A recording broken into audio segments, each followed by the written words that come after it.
STmu Jiokera masih, Yokono didol goblok. STmu masih banyak kah? Masih, kata si pedagang. Ya sana kamu jual. Nah kenapa harus ada kata kalimat gobloknya gitu? Tapi inilah hebatnya Allah Subhanahu Wa Taala yang menggerakkan suasana dan keadaan, membolak-balikkan suasana dan keadaan. Gus Miftah yang awalnya terkenal sebagai bapaknya wong cilik ya, yang sayang sama pedagang kaki lima, pedagang asongan. Kalau boleh buat majlis, dagang orang diborong semua, dibagi-bagikan ke jamaah. Tapi malam itu entah kenapa, apa yang ada di pikiran Gus Miftah, beliau bergurau dan bercanda, tidak membeli, bahkan mengeluarkan kalimat yang kasar, goblok. Goblok itu nggak enak didengar guys. Oke, ini sudah terjadi dan Gus Miftah sudah meminta maaf, bahkan sudah berniat untuk mencari bapak tadi, menemui beliau. Jadi nggak mungkin Gus Miftah itu sengaja untuk menghinakan, membuli bapak tadi. Cuman ini yang harus kita pelajari nih hikmahnya nih. Itu harus kita bahas nih. Kenapa sebagian orang tertawa mendengar Gus Miftah bilang goblok itu? Bahkan bukan hanya sekedar tertawa, bahkan ada yang mau guling ke belakang, ada terbahak-bahak ketawanya. Jemaahnya semua ketawa juga. Yang tidak tertawa cuma si bapak dan seluruh netizen. Kenapa? Karena itu potongan video dan kita nggak connect dengan Gus Miftah waktu itu. Jamaah yang ada di panggung dan di bawah panggung itu ibarat orang nonton konser.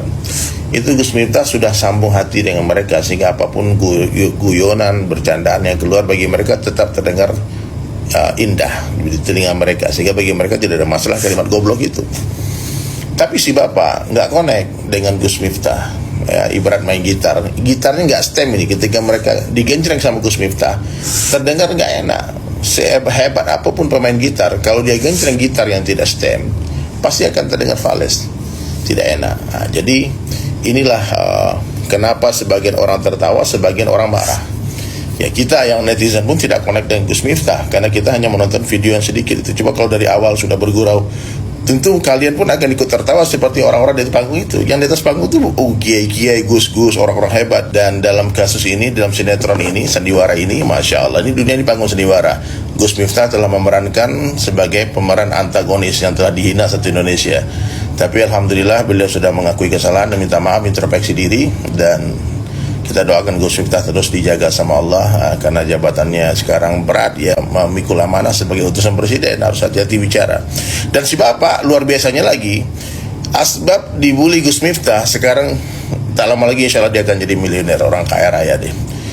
Teman saya aja Pak Haji Andre langsung telepon kemarin, WhatsApp, dibilang Ustaz, ini saya 10 juta nih, 10 juta untuk bapak penjual es teh, tolong carikan, suruh dihubungi saya transfer sekarang juga.